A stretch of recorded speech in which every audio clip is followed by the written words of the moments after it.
In this video, we're going to learn how to calculate the volume element in spherical coordinates. Suppose that we have a volume integral in Cartesian coordinates, so our differentials are going to be dx, dy, and dz. Each of those differentials is a tiny, tiny length. So together they form a tiny, or rather infinitesimally small volume. The problem is, if we now transform this integral into spherical coordinates, our differentials are now dr, d theta, and d phi. In terms of dimensions, that's a length, that's an angle, and that's also an angle. And length times angle does not result in a volume. For the integral to work, however, this needs to be a volume. So we need an additional factor we can multiply with those differentials in order to turn this into a volume element. And the way we're going to do that is the following. We need to find the Jacobian of the transformation. So in our case, the transformation from Cartesian coordinates to spherical coordinates, and we already did exactly that in a previous video, so I'm going to treat the Jacobian as given for this one and link the video down below. Secondly, we're going to calculate the determinant of the Jacobian matrix, and then we're going to multiply that determinant with those differentials. And the determinant of the Jacobian matrix multiplied with dr, d theta, and d phi is going to be our volume element. So let's find the determinant. This right here is our transformation again, and this is the Jacobian of that transformation. Now, if we have a 3 by 3 matrix, the easiest way to find the determinant is usually the rule of sarrus or sarrus, and for that we're going to write the first two columns of the matrix next to it. So we have sine theta cosine phi, sine theta sine phi, cosine theta, and then r cosine theta cosine phi, r cosine theta sine phi, and minus r sine theta. Now, using the rule of sarrus, the determinant of the matrix is this diagonal multiplied plus this diagonal multiplied plus this diagonal multiplied minus this one minus this one minus this one. So we're going to start with the first diagonal, and there we have sine theta cosine phi times r cosine theta sine phi times 0. So that entire thing is just going to be 0. Next, we're going to have to multiply the second diagonal.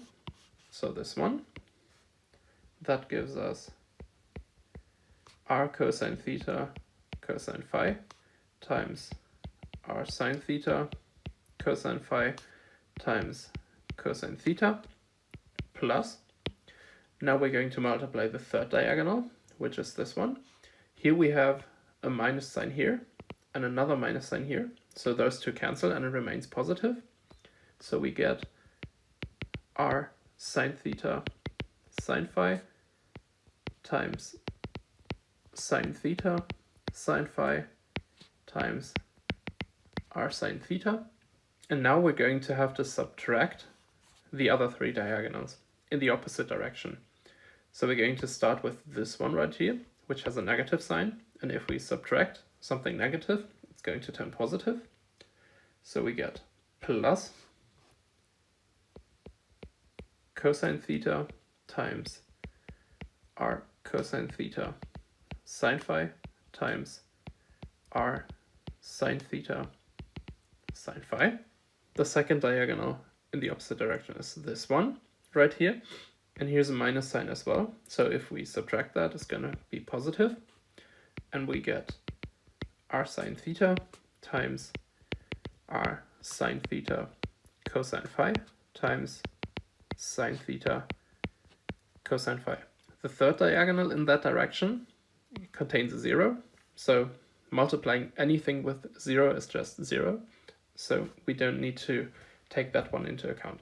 If we now collect like terms and simplify this stuff here, we get r squared cosine squared theta cosine squared phi sine theta plus r squared sine cubed theta sine squared phi plus r squared cosine squared theta